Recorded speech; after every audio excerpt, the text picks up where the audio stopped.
it's like the burn book in Mean Girls, right? Like hating on ourselves is so normalized. And that's the way that we were raised. Like, oh, my nail beds suck, anything like this. So you agree. You think you're really pretty.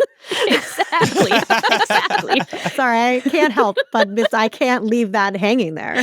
The main millennial trait. Injecting quotes and memes into different conversations. Also the ADHD. Welcome to Millennial, the home of pretend adulting and real talk. I'm Andrew. And I'm Pamela. And Laura couldn't join us this week, but we are so excited about today's episode. We have a really interesting, insightful discussion planned with Dana and Cristina from the Millennial Body Image Project. Right, Pam?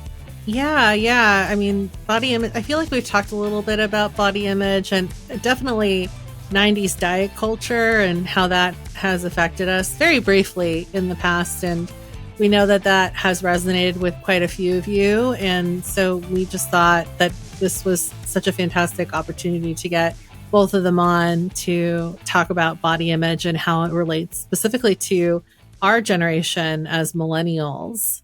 Yeah, why it's had such a big impact on our generation, and whether or not you have had body image issues yourself. We also discuss how to manage it if friends or family members are having body image issues and how you should or shouldn't respond. So it was a really great discussion.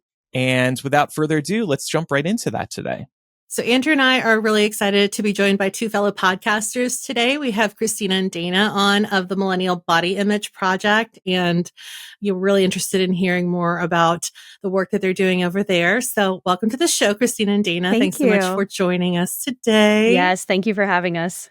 Of course. To kick things off, can you tell our listeners a little bit more about who you all are and the work that you do? Yes, so we are not the same person, but our names are, I'm Dana and Cristina, you all will hear. Hello. We're licensed dietitian nutritionists and body image coaches, and we've been in this field for about 10 years. And it has taken us a while to get to the kind of philosophy approach to nutrition that we have now, because we really started off drinking the weight is the cause of all health concerns and food is medicine Kool-Aid. Like our nutrition training really was in functional medicine approaches to nutrition. And many years along the way, fast forward, we really saw firsthand how that approach of this all or nothing mentality and bringing perfectionism into nutrition and a lot of food fear mongering, which we continue to see today, and I'm sure we'll talk about at some point, was really contributing to a lot of issues in people's not only mental health in their body image and relationship with food, but their physical health as well. So now we find ourselves kind of in this middle ground of like, yes, of course, food is important, because after all, that is our training as dietitian nutritionists. And at the same time, we try to take more of a middle ground approach to body image, to functional nutrition, kind of crossed with intuitive eating, with a huge focus on body image as a root contributing factor to our relationship with food and a lot of different health issues that are woven into that as well. I think we have taken this road because we have noticed for ourselves that we almost can't talk about food without talking about body image too. And I think that's why we've found this place of that middle ground of, hey, we have to talk about these other things too, because they influence so much of our relationship with food and how we interact with it, down to the way that we grocery shop. And so that's another part of like kind of who we are and why we kind of came to this place. Yeah, that's great. So your podcast recently went through a pretty big rebrand. What inspired both of you to pivot from a nutrition-based podcast to one that solely centers on millennials and body image? Yeah. I feel like for us, millennials have a very unique kind of almost like this crisis of morality around food, particularly and around their body image that I think is really, really unique to the millennial experience. I say that because I feel like we're wedged between two generations. And I think in some ways for us, we are kind of caught between this crisis of hey, I want to reject weight stigma, fat phobia. I want to reject that. I want to embrace body diversity. I want to do these things, but also still having this attachment to, but I want to protect myself from those things. And I don't fully understand what that what that means exactly. How do I fully embrace that? And we find that to be a very unique millennial experience, which is why we kind of went into this whole thing. In fact, it was kind of funny because it started off with just a podcast episode that we were doing with why millennials can't love their bodies. And as we were writing the entire episode and outlining it, we literally wrote at the bottom, I think we have a new podcast. Like we think that this is like a whole new thing because we just felt like everything that you can go back to can go back to this very unique experience that millennials have specifically because of the way that we were raised, because of the things that we are exposed to, and also this like almost, like I said, this internal crisis of morality around this with trying to figure out how do I fit in with all of these different aspects of that. Well, yeah. And, it's really interesting because as millennials ourselves, we have experienced this personally and then also professionally after working with, thousands of women over the years. And millennials in particular are wedged in between boomers, obviously, which are like the most rigid generation, at least from our perspective, and then Gen Z, which is the newest, like most open and accepting generation. And we don't really stand in either one of those because on the one hand, we were raised by boomers or even our grandparents, going back even further, very rigid, stay in line, and everything will go according to plan. We are all raised like, oh, if you go to college and you just do this, this, and this, you're going to get the American dream of the white picket fence and 2.5 kids and a golden retriever and a house. And look at us all now, right? Like a lot of us are not there. And so when we look at, oh, actually, I would love to be more accepting. I would love to be more kind of fluid in my ideals. And that is one thing about the millennial generation is so great is we are constantly looking to learn and unlearn the biases that we grew up with, what's really been going on. But at the same time, the way that we were raised, it's like, just get in line. Whereas Gen Z is like, well, fuck that line. I don't even care about that. And we didn't grow up with things like Abbott Elementary and, the Sex Lives of College Girls and like the redone Mean Girls. We grew up with like Clueless, and we grew up with actual Mean Girls or original Mean Girls, which is like public body shaming. And we did an episode with Pam that will be coming out soon talking about the biggest influences on pop culture on millennial body image. And this is even just a perfect example of how we can see we've been receiving so many conflicting body ideals and changing aesthetics growing up over the years from like heroin chic to, okay, now it's all about your health. And okay, now you need to look at the Kardashians. Oh, and okay, now there's Ozempic, by the way. And so we're an in-between generation and we're all so confused about what to do while also trying to figure out, I need to get my life together because I don't feel like a real adult. So it just felt like a very unique experience that hits home for a lot of people, including us. Yeah. Yeah. I wanted to ask really quick because you all mentioned boomers as being really rigid, and obviously Gen Z is paving the path for something that is potentially better for all of us. But where does Gen X stand in all of this? Would you say they're a little bit closer? Like, are they having a similar experience to what we had? And I know we have some Gen X listeners or people that are maybe like on the cusp. So I just want to make sure that we don't leave them out. Well, I think as the elder millennial in the group, I'm going to speak to that. I think one of the things that I find interesting about the Gen X, I think they are in a unique position too, with kind of grappling with this same type of thing as well. But I think what's hard, I think the way that they look at it is from, and I think millennials can feel this too, to some extent too, is I see it as more of a parenting crisis than it is necessarily like maybe an internal one for them. I think sometimes we will hear, especially if you're a parent, now I know not everyone here is, just me, I think, but one of the things that's kind of unique about it is I think their experience is, well, I don't want to put that on my kid as much, but they're also like, well, we still also need to do these things, but they have that same type of grapple with that, especially at least the ones that I know and I have spoken to about it. I feel like they have that same type of thing, but they're not as, I think, as much in the, I want to unlearn all of this for myself, but I think they look at it more for, that's really great for the future, if that makes sense. Yeah. I think something unique about the millennial generation too is that we were growing up as social media was popping off as well. And we all know the dangers around social media. We have been impacted by what we see on social media and these beautiful bodies and these perfect faces and all of that. Hopefully things will get better there too. But what about in terms of gender? Do you find that millennial men and women deal with issues of body image differently? Or maybe they're both affected in the same way based purely on the outside forces that impacted us growing up? Yeah, I mean, I think that both are affected greatly, but from different avenues, let's say, because a lot of the time millennials were raised by their moms because a lot of our dads were at work. And when you think about the way that our and the beliefs with which our moms were raised, it's kind of like we want to protect you from this cruel world out there that is very fat phobic and that is very male dominated and all of these different things. And of course, when we look at the age in which we grew up with was very, this is the line and you need to walk it. And if you are outside of that line, whether it's about sexuality or it's about gender or it's about race or anything like that, just shut it down, rub some dirt on it and you'll feel better and maybe it'll go away. And when our mothers were raising us, it really seemed like, well, if I can just protect my child because they will be skinnier, then they will be protected from the worst of the cruel world, right? It's like, look this way, do these things, and you will be able to navigate safely through the world.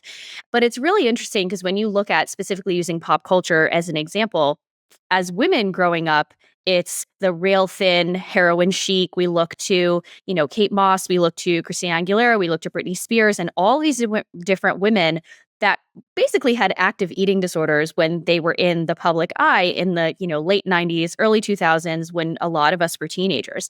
On the male side of things, it was more, how manly are you? How strong are you? How much can you live up to these different expectations? So I think that we are all definitely affected across all of these different spectrums. I just think that the influences were a little bit different.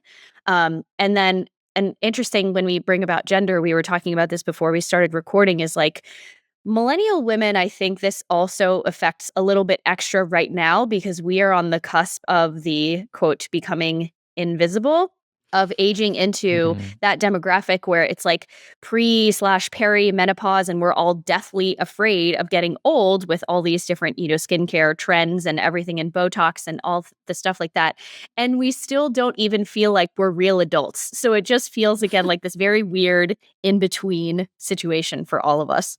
I think Yeah. something else to add to that too, Dana, is I think one of the things that I always kind of go back to when I think about the impact that this has on everybody and like especially for millennials in general too, but we're always going underneath the millennial like umbrella, but for individuals, whether you're regardless of gender. But I think for everybody, you get impacted by it in the way that we think about health, right? A lot of us are all impacted by the way that we are viewing what it means to be healthy, what it looks like to be healthy. And we have all been influenced by the documentaries that we're seeing, the things that we're learning about. We're learning more about the food industry. We have more access, like you were saying, Andrew, to social media and seeing stuff that we maybe didn't have access to see before. And then what do we do with that? And I think everybody in this generation's kind of getting like realizing things and like seeing what's happening around them a little bit and starting to say like, well, I want to do something about that. I don't want to have that kind of experience. Oh, and then we also grew up in an environment where you take the bull by the horns and you take care of it yourself. So how you take care of yourself is I can't trust these things to take care of it for me. So I need to do what I need to do. Therefore, I'm going to hyperfixate on my food. I'm going to fixate on my body. I'm going to start hiring concierge doctors because I don't get the care that I want to have. And I think that influences everybody. And so I think a lot of it has to come down to, yeah, I think it has access to stuff and to the type of personalities that we have of you have to take care of yourself and here's how you do it. And if we have a blueprint for that, we're like, yes, let me step in line. I know exactly how to do this. I'm going to follow this yellow brick road. I'm going to get to this thing. And then at the end, we're left with, well, why do I hate my body?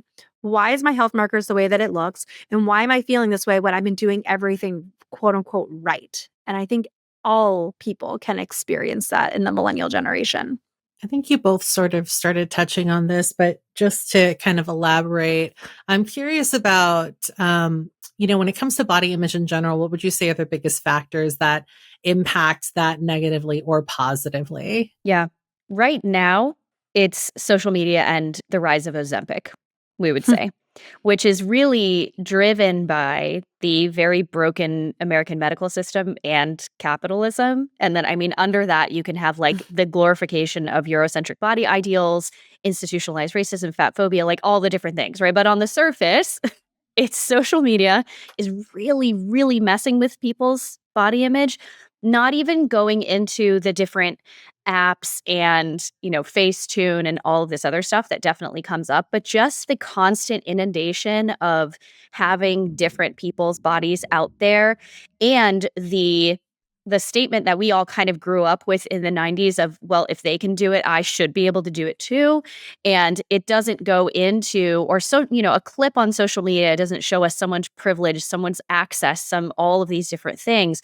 And then, when you have something like Ozempic, this is a huge wrench that's going to be, or is already being thrown in the equation of body image, because now anytime someone loses weight, I mean, we see, hundreds of examples of this in celebrity culture right now.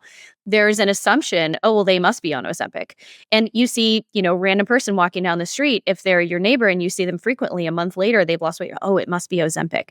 Because then there's this other really interesting level being brought up of when people do want to lose weight, they're like, oh, I want to do it in the right way of like not using Ozempic and, everything's trying to be natural. But there's so many different layers of shame that are being brought into body size right now.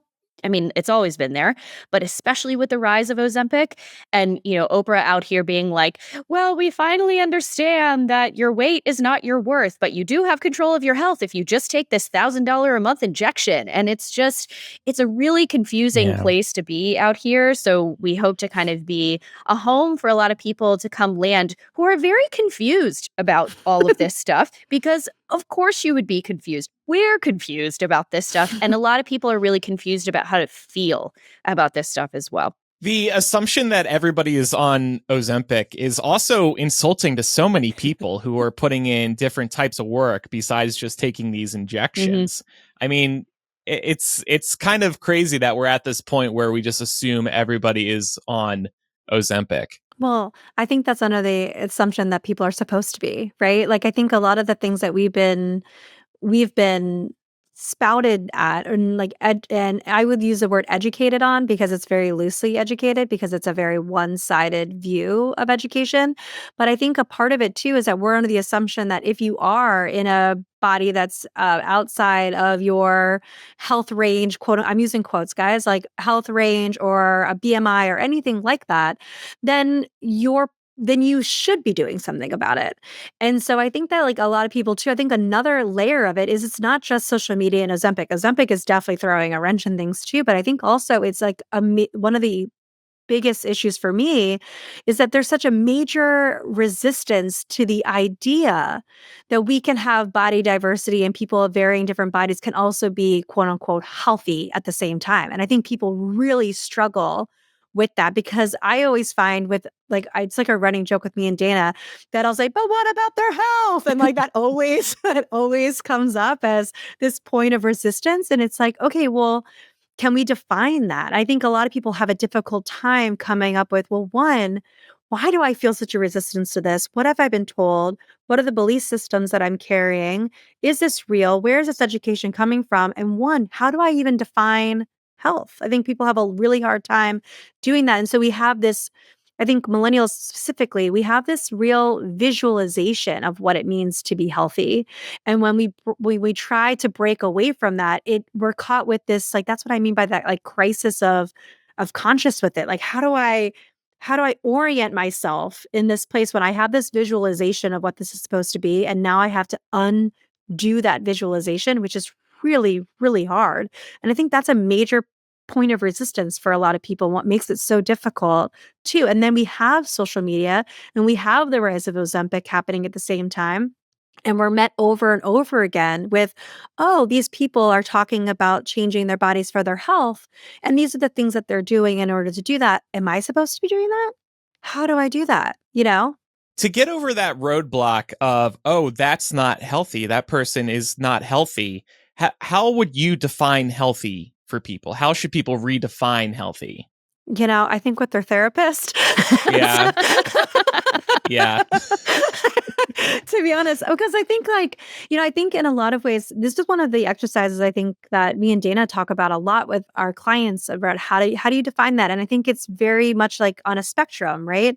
Is health the absence of disease? If someone who isn't able to participate in certain types of things or has a chronic illness, are they deemed unhealthy? And what does that look like? And so I think each individual it's such an individual thing to me to be able to define what does that mean, meaning how do I want to feel, what do I want to be able to accomplish and do within my body. And I think when you start to think about it that way, you might start to see things and be like, well, would that actually limit me from feeling healthy? Maybe not. Like maybe that wouldn't limit me. And then how do I then redefine that? And then you can reorient yourself to that and you can create your own new belief system within those things. Are the things that I'm believing about health actually limiting me in being able to actually feel it for myself? And then if I'm having a hard time defining it, who am I to be putting it on other people? Yeah, that's a really good point too. Right? Like, how can I say that they're not if I can't even define what it is for me? Well, I think a big part of the other issue is people have diminished the definition of health so much to just be someone's weight or someone's body size. Mm. And it is that can be a factor in the equation. But we need to remember that there are so many different social determinants of health that we do not have any control over, right? Health really has been diminished, especially in social media, when you can have like anybody or in the grandma out here on Instagram or TikTok saying like, this is exactly what health is. And I did it. So you should be able to do it too. Yeah. Is we're forgetting the social determinants of health. You can tell nothing about someone by just looking at their body size, including their physical health, their mental health, their lab markers, anything, any of these other things that are going on. And even talking about labs, because again, we are evidence-based on our podcast, right? We don't want to forget, like, we do go into the science and everything, because I don't ever want anyone to think, oh, they're just yelling about body image and they don't ever use the studies or anything. But you do not know anything about someone's labs, for example, if we want to use that as a marker of health by looking at their body size. And even, you could have a very thin person who has genetically high cholesterol, but it's in a healthy range for them, as determined by their relationship with their doctor, because it's lower than it was before. So I think it's difficult to define health as a whole because there are so many individual factors that Americans do not like to admit that there are some things that are outside of our control. Because we talk about, I think I made this up, Christina, you tell me if I'm wrong. There's this aspect of kind of American individualism combined with kind of like a health libertarianism, right? Is like just kind of take it into your own hands because you're not getting the answers that you need. And this is why a lot of the time we have people who are kind of shunning the traditional medical system and only going to natural therapies and really going into kind of like some, I don't want to say crazy, let's say far out there alternatives to taking health into their own hands in a way that, as practitioners, does not seem very healthy to us. But it's so crazy because you ask any one person down the street to define health and you ask all of us and you're always going to get a different answer. I wanted to kind of circle back to something pop culture related. Are there any good portrayals of body image in the media? And I'm specifically wondering if you've ever seen the issues that you all tackle on your podcast or even with the clients that you treat tackled well as part of a movie or TV show, because I so often feel like it's very hit or miss when I'm, consuming content. Well, I think like they can only go as far as it sells. I think that that's one aspect of it for me. And I think for us, obviously, like we could talk about this like a dissertation, like it could be a doctorate level conversation. It doesn't have to be. Like it can be a lot lighter. And I actually think one of the best that I've ever seen in the most recent experience was with the Barbie movie, actually. I think they really Mm. played into this idea of like what it feels like to be a woman in America and the things that we're experiencing. And I think it was designed and written by a millennial and by and created to be like this nostalgic, almost laughing at all of these things that we have experienced throughout our lives. And I think America Ferrera's monologue was a really beautiful description of the challenges that a lot of women are facing about their body and how do they fit into society and what that looks like and how in a lot of ways, the target keeps changing, I think, for us. And I think that's how a lot of millennials are feeling. It's like, man, this target just keeps changing over and over again. And now we have to reorient ourselves and figure out how do we get to this place. And so I do think the Barbie movie was really great. I also I think Dana mentioned it casually earlier, but The Sex Lives of College Girls is another a great example where we're seeing a lot more diversity being celebrated. And I even think too within the music industry, we're seeing a little bit more of that too. More Mm. celebration of people's bodies too is coming up. But I also think it's convoluted because, there's parts of it that are going in that direction. But I feel like the places where we really needed to go there is within the conversations with our health practitioners, which is really not happening and really difficult, but we're seeing more of it. And so I do think that there are positive places that I'm starting to see this. So I always think about that too, that I feel like it is important, Pam, to remember like where are the places that we're seeing things that are bringing one levity to the conversation because sometimes it can feel crazy heavy. And then also there's a reason why America Ferrera's monologue went viral everywhere and everyone was passing it around because it was deeply identifiable. Like you could just really, really feel yourself in everything that she said. So I think, yes, those are my places. Dana, do you have more? Yeah, I mean, ironically, I would say the best example aside from that is actually the new Mean Girls movie, but in the sense Hmm. that Renee Rapp as Regina George is just not the classic, very thin Barbie figure. Now, would we call her plus sized or in a larger body? Probably not. But compared to what it used to be, it is a little bit better. And there is more diversity in Mean Girls, but I think the main progress is being made is in more of a neutral aspect. We're seeing more representation and it's just there instead of highlighting it, right? For example, like having more queer characters, having more trans characters, having more racial diversity and language diversity and all of these and body diversity that is just not the token person or the brunt of the joke. You think about like in Pitch Perfect, there's like Fat Amy or Shallow Hal, or there's like the token black friend or like the token gay friend or something. We're now getting to a point with different media. Like I think you guys have talked about Heartstopper on What the Hype. It's just like things are being normalized instead of like, oh my gosh, we have a bigger bodied character. Oh my gosh, we have a queer character. Oh my gosh, there's a trans character. It's like this diversity is just showing up in a more neutral way, which I think is actually really important because we need to normalize diversity in order to get people to accept diversity as just a fact instead of saying, oh my gosh, here's the sob story of this person coming out or losing all of this weight and oh they're finally a better person or something. No, forget that. Like yes, there is a time and place for those stories. But at the same time, if that's every single instance that we are seeing of different types of people, then that's always going to be the story that's being told about them. I think one other place too, this is not like a pop culture place, but I feel like this makes a big difference, is that we're starting to see a rise in diversity, equity, and inclusion too within the workplace, but it's also starting to include body diversity, equity, and inclusion Hmm. as well, which I find to be a really important place for those types of conversations to be having, to being had. And I think that those are also another really great positive that I'm seeing too, this increase of that. I'm seeing parents wanting to get involved and understanding how this might be impacting their children and younger generations as well. And so I think there are a lot of positive places because I think as millennials, we want to be part of a solution, not part of a problem. And so we can struggle with it right? We can grapple with it. We can struggle with, how do I define this for myself? How do I not put that on other people? But I think ultimately we are a place that generation that does want to be supportive of others and want to have diversity and celebrate diversity and be a part of that solution. So I think there are more and more places where we're seeing these conversations happening, like even here on the podcast, which is awesome. Yeah. Yeah. Yeah.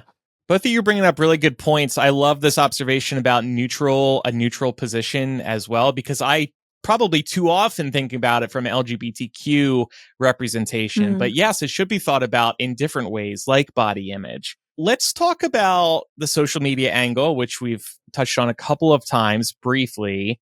And we also, I think, Dana, you brought up Facetune. So there are apps where you can manipulate your face, manipulate your skin, your whole body. I'm curious what you two think of apps like this and how frequently they are used. I mean, as another example, I love that TikTok cleanup filter. I use it all the time for videos for social media. It's so easy. And I think it's just enough. It doesn't overdo it like you can do with Facetune. With the TikTok one, I don't know, it's just enough for me. It makes my eyes pop a little more and it cleans up. I mean, I love a good eye pop, and I'm not going to lie. I have a ring light going right now, guys. I'm not no shame, Love it. Love it. I thought you were going to say, not going to lie, I love you on social media, Andrew. You look so great all Just the on time. social media. Now I know the secret. I've been meaning to tell you that your eyes have been popping. They've been looking really good lately. No, I think I might have like an interesting stance based off of the things that we've been talking about it. I actually have no problem with doing those types of things. I think you should do whatever feels good for you and representing yourself and however you want to.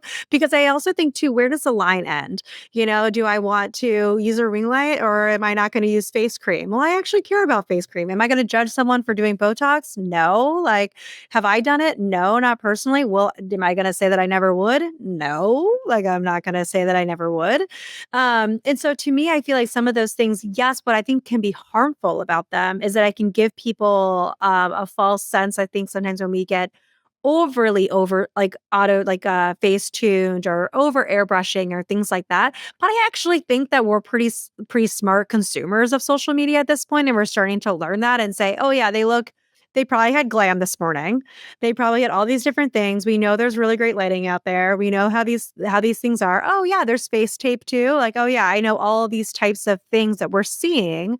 So I think to me, it's like, you do you. And also at the same time, I'm, as a consumer, going to look at that with a more critical eye and be like, hey, I'm going to remember that all faces don't look like this. And probably theirs doesn't either.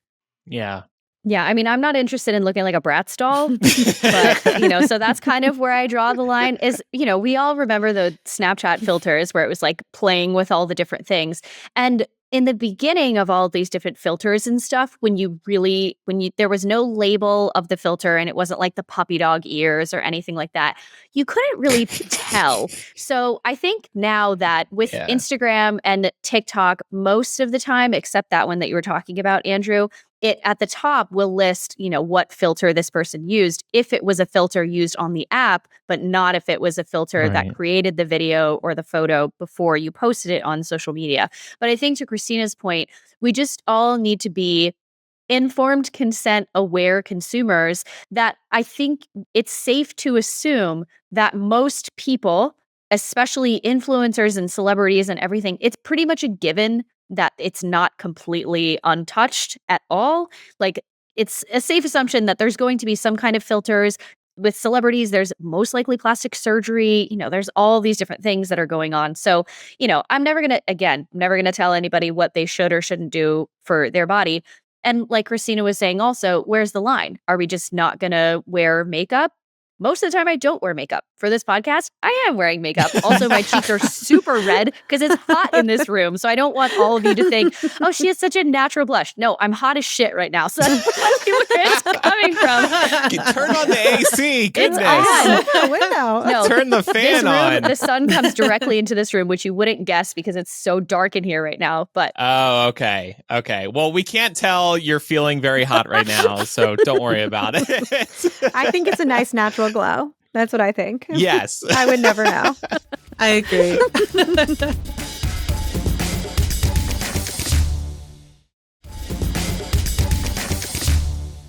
And speaking of where to draw the line, I mean, we could bring that line all the way down to clothing. You can wear a shitty looking shirt or you can wear a nice one. That's putting something over top of yourself too. That's a filter in some ways. Black is slimming, it is often said. Yeah, I just think like, where do you draw that line? And I feel like where are we going to obsessive over it? And at the same day, I think also too, like the way that you want to present yourself is an expression of your personality and who you are. And I don't think that there's anything wrong with that.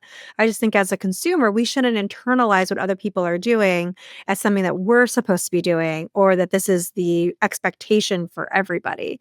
And I think that's something to kind of remember, because it can end up on your plate and end up on the way that you're feeling about yourself. And those are the things I think that we want to actually protect ourselves from, not so much like a Facetune. I mean, that's kind of awesome. Who wouldn't want to like cut out a pimple if they could? I mean, I know I would. Heck yeah.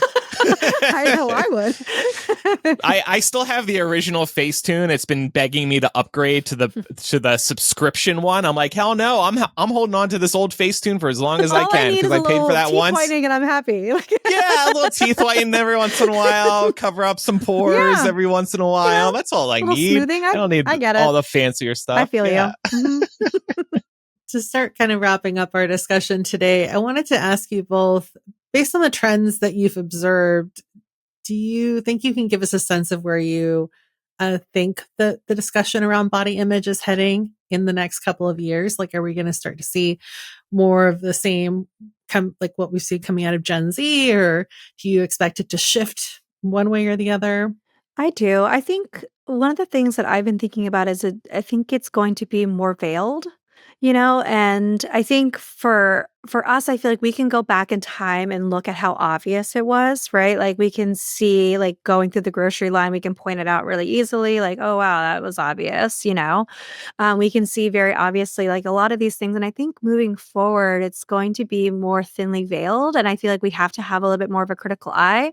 I think even now, especially with the, I think companies and the industry of dieting and the industry of weight loss overall is really starting to wisen up that people are tired of this. And I think in a lot of ways, they're almost using those things against us in a lot of ways and starting to use that type of language so that you can feel like you're watching something or you're listening to something and you're like, oh yeah, they get it. Like they're on it. And then all of a sudden you're seeing the message and it's like, it almost feels like emotional manipulation a little bit. Like, oh, you understood where I was coming from. And then now you're telling me you have a pill to fix it. And which feels very, for lack of a better word, manipulative, and I think in a lot of ways. And so I think that's the way that I'm looking at it. And I think Ozempic is going to play a big role in that. They already do. I mean, I don't know if you've seen an Eli Lilly commercial, but they do a lot of those types of things in there. And it's almost like this idea of, conditions, right? Like we'll accept you to a condition as long as you're meeting these conditions. And I think it's important for us to kind of go in with a critical eye, thinking about those things, looking at the stuff that we're seeing, the messages that we're told, and checking in with, well, one, how do I feel about this message? How's this making me feel? Is this making me feel like I need to get something? Or like they have a solution for something I think in a lot of ways, Dana and I talk about de-influencing. And I think that's something that we're going to want to see more of moving forward, and like kind of taking that and saying, wait, let me check in. Like, where is this hitting for me? And what pain point is it hitting? And can I identify that? And then do I want to participate in that or not? And the insidious thing about this is it's not just coming from the body positive influencers or the fashion influencers or even like Wegovy, Ozempic, Mounjaro. This trend of like, we still want you to lose weight and we want you to take this pill, or if you want to do this in the more natural way, this has really spread to the fitness industry and the diet and food and wellness industry, right? It's not we're dieting to lose weight anymore. It's for wellness. Oh, it's for health. And so if you're looking for where is this going to show up? It's going to show up in the food industry. It's going to show up in the wellness industry. It's everywhere. We did an episode a couple weeks ago on the Kardashians' new, quote, GLP-1 supplement. And so we are doing a lot more de-influencing stuff with the body image nutrition crossover, because everybody wants a piece of the pie with Ozempic, and every bit of the marketing in every area wants a piece of the pie of, we're not shoving that you should feel bad about yourself because you need to lose weight down your throat anymore, but we're going to do it more in a, oh, but you should care about your health. Oh, you should care about your wellness. Oh, you should do this for your mental health, because they know what sells and they know exactly what to do from a marketing perspective to really tear at our heartstrings. And like Cristina was saying, we know exactly how you feel. And here's my discount code in the comments so you can go buy it. You always got to look out for those referral links. If somebody's doing a referral link, immediately be suspicious of whatever they are promoting. Oh my gosh, every single time. And if it's a subscription that you have to buy and it's like a monthly thing, run. Don't walk, run. Yes. That's how they get Yes. you. And then they're like, it takes 28 days to cancel it and you have to do it in advance. You're like, but I only subscribed 3 days ago. Why do I have to pay for next month? Yeah, it's a whole. And we all have ADHD and we cannot keep up with that. Right. Well, what kind of resources or strategies do you recommend for someone who might be listening to this episode and is struggling with body image issues? I think a lot of times, so especially if it's, are you talking about when you're struggling internally with these types of things and strategies? Yeah, like what would be a good first step for somebody that's maybe wanting to turn over a new leaf and really start taking care of themselves? Yeah, I think acknowledging that this is happening, right? I think also too, like looking back and saying, wow, this has impacted me, or I do have. Some people will come and work with us and say, I've never even realized I had a complicated relationship with food or my body. I always thought this is how everybody was feeling about it. And so I think one of the things for me, like that I always think about is one, acknowledging that maybe that there is something there. And I think one of the signs is, are we stuck in a lot of noise about what we're supposed to be doing, how we're supposed to look, what our body's supposed to be, how we're supposed to be eating, and kind of stuck in like a reel of information around looking and seeking that out and trying to live up to it. And then do we feel guilty when that happens? I think just acknowledging that you're in that kind of cycle is, I think, the first step. And then the second step is to start talking about it with a professional, I think, whether it's you're bringing it up to your therapist and saying, hey, I've been struggling with this. This is something that's been going on, or working with a clinician who can support you or looking into that. Listening to podcasts, plug. And we'll have a link in the show notes. I would also say, look at your social media feed.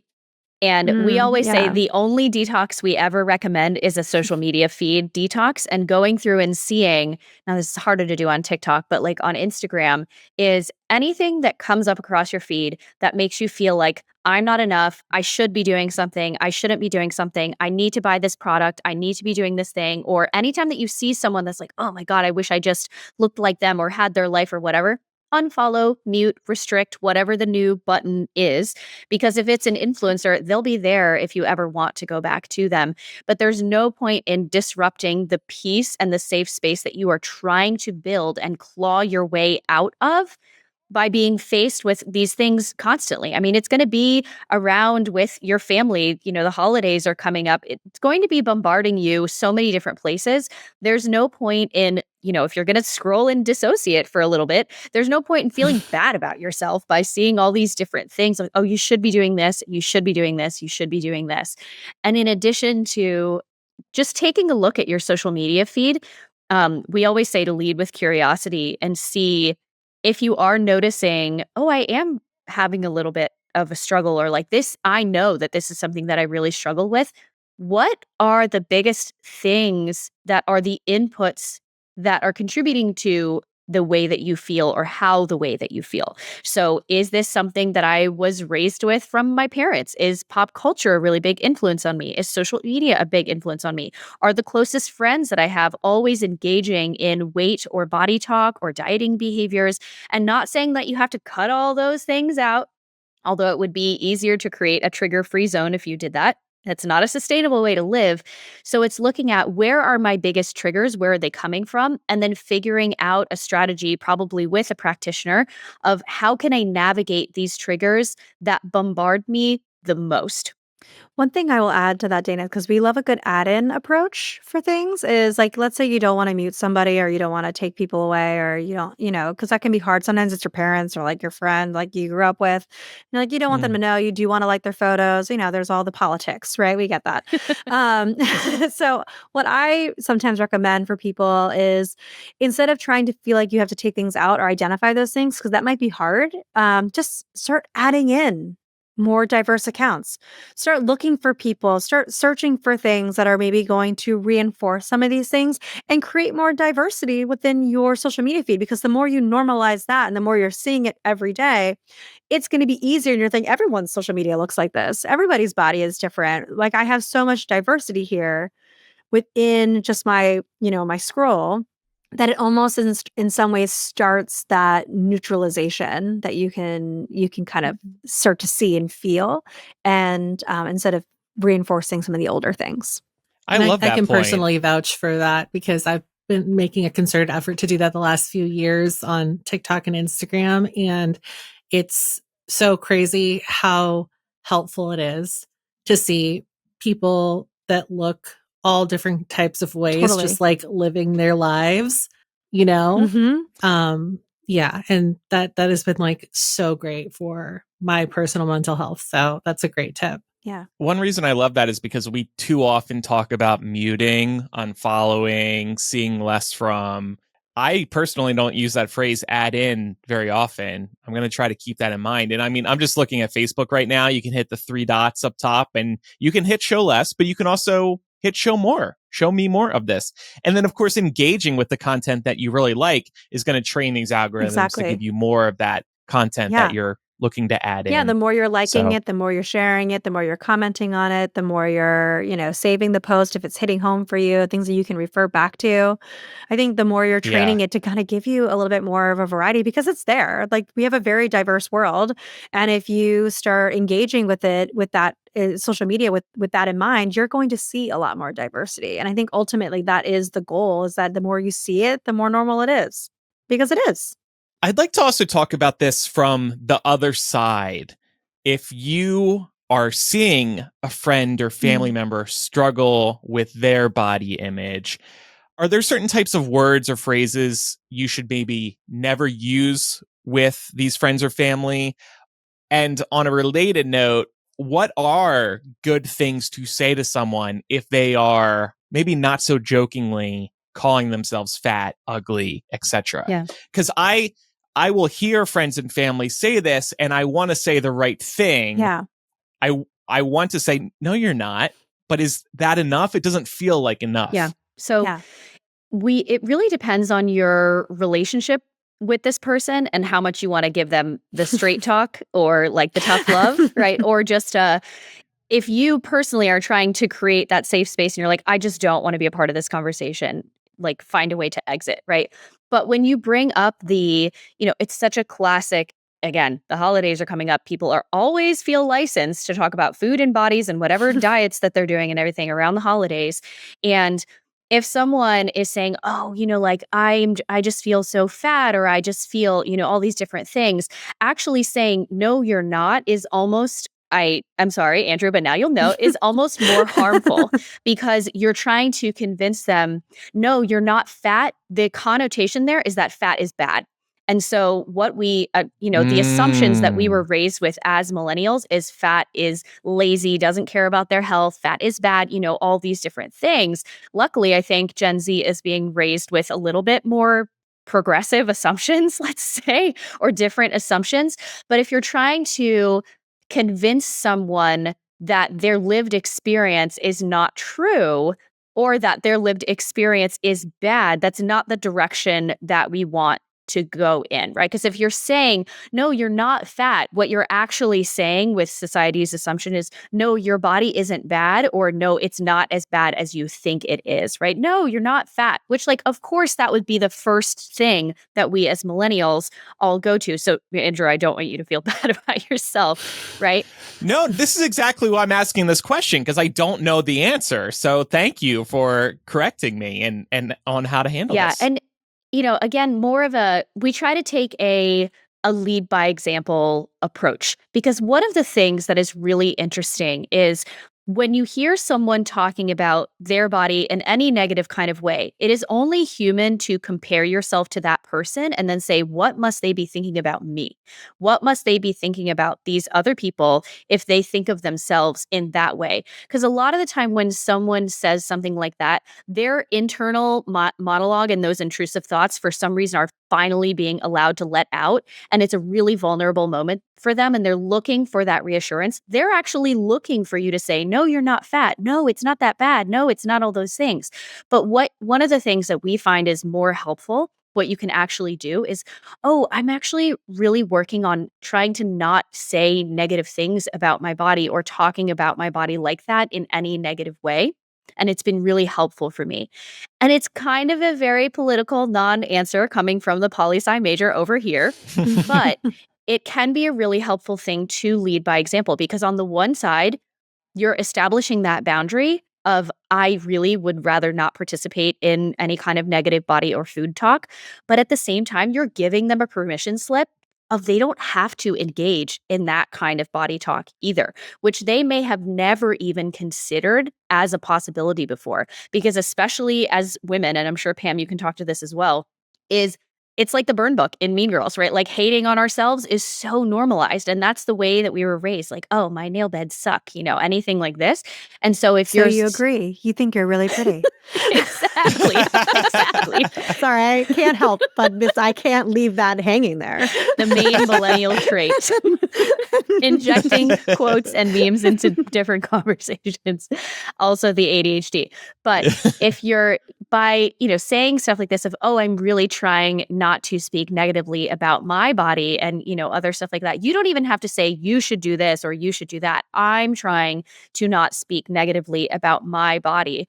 It can be a light bulb moment for someone of, I didn't even know that was an option, and maybe that might not be available for them at that day, that time, that season of their life, but they might not forget that and they will come around if they are meant to come around. So I also think too, like adding on to that, I think sometimes like even just naming like, oh, that must be a really hard feeling. Like that must be really hard to feel that way.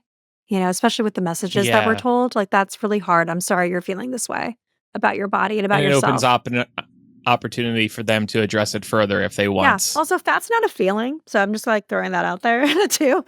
Like so people can remember that. Like that's not a feeling. Bloating is a feeling though. Bloating is a feeling.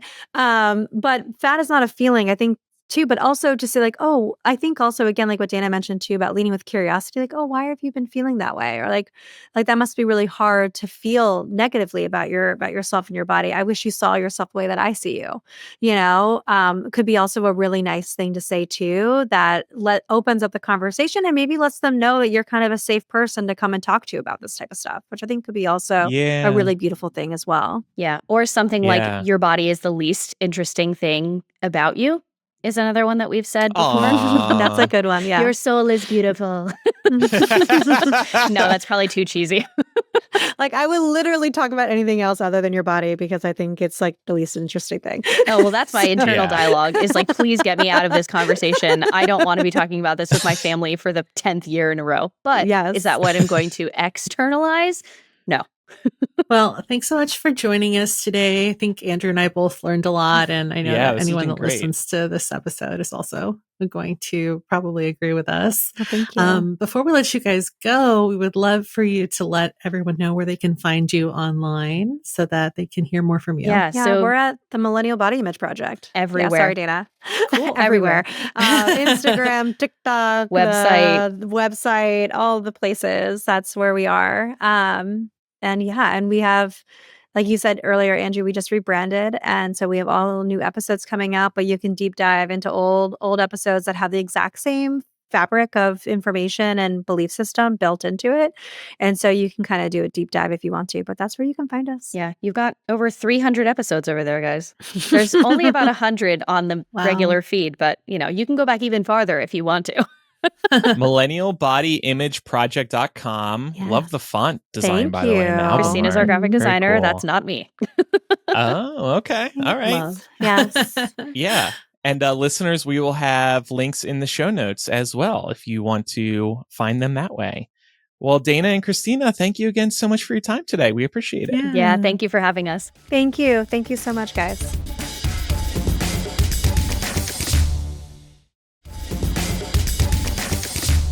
Well, thank you again to Dana and Cristina for joining us. We had a great time talking with them. And listeners, please do check out their podcast.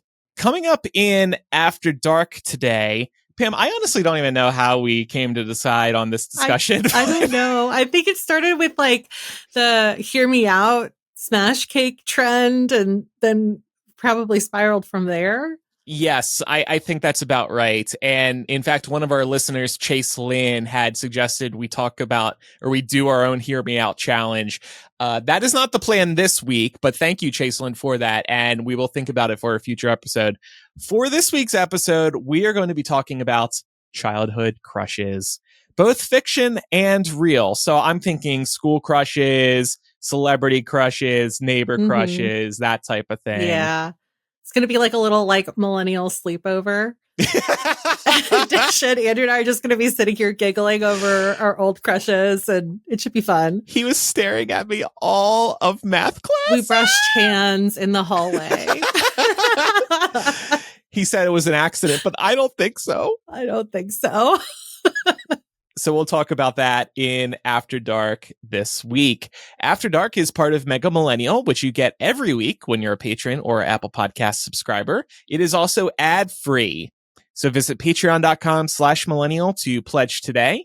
Apple Podcast users can tap into the show and subscribe to the Mega Millennial feed.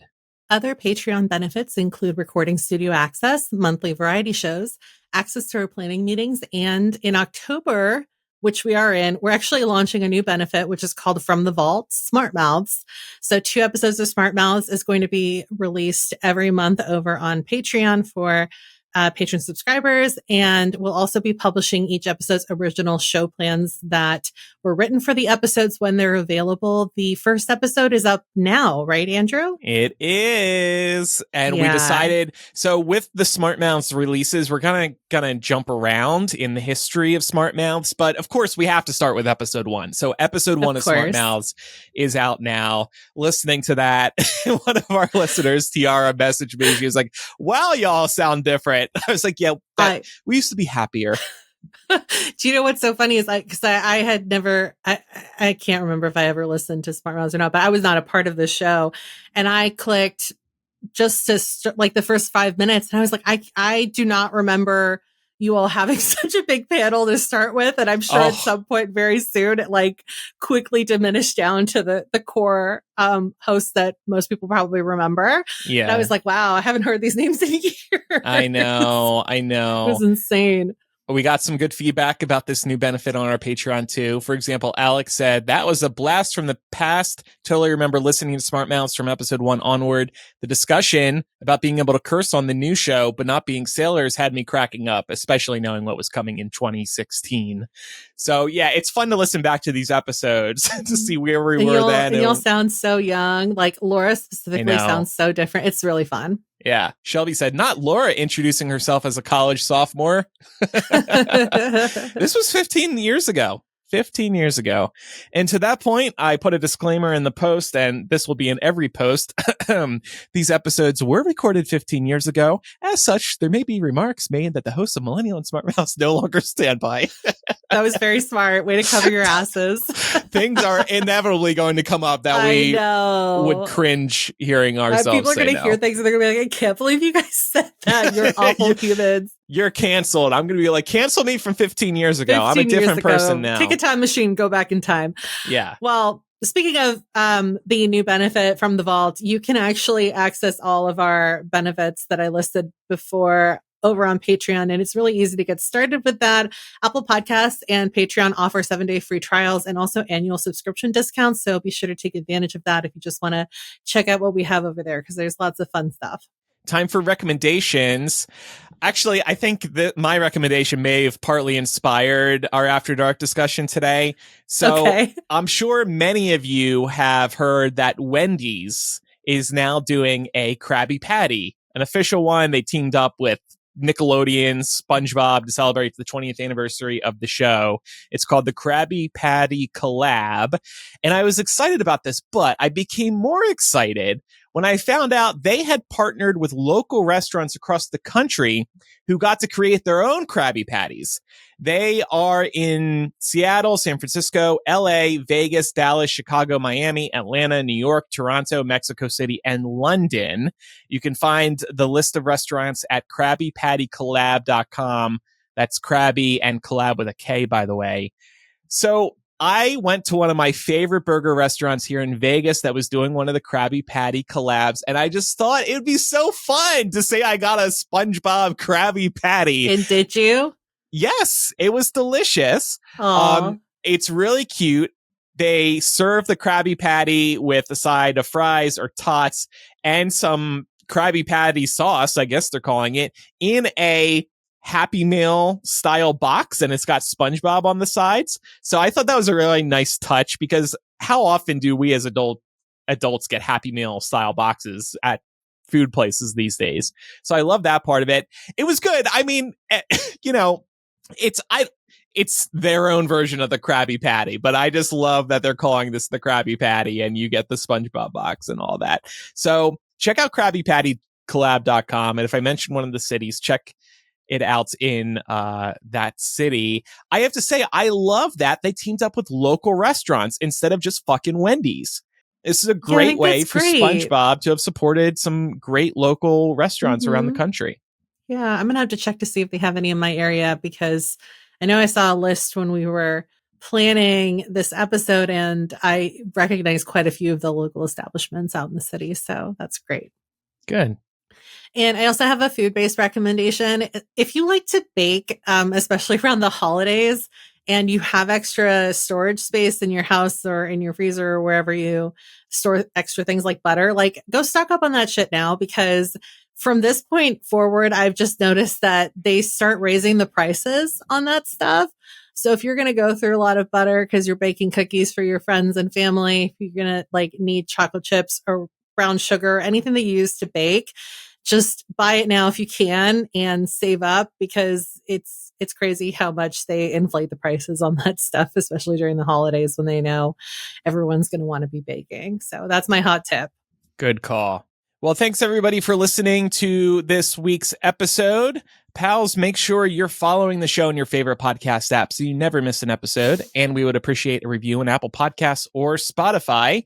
And also, we are now releasing full video episodes on YouTube, so don't miss out there as well.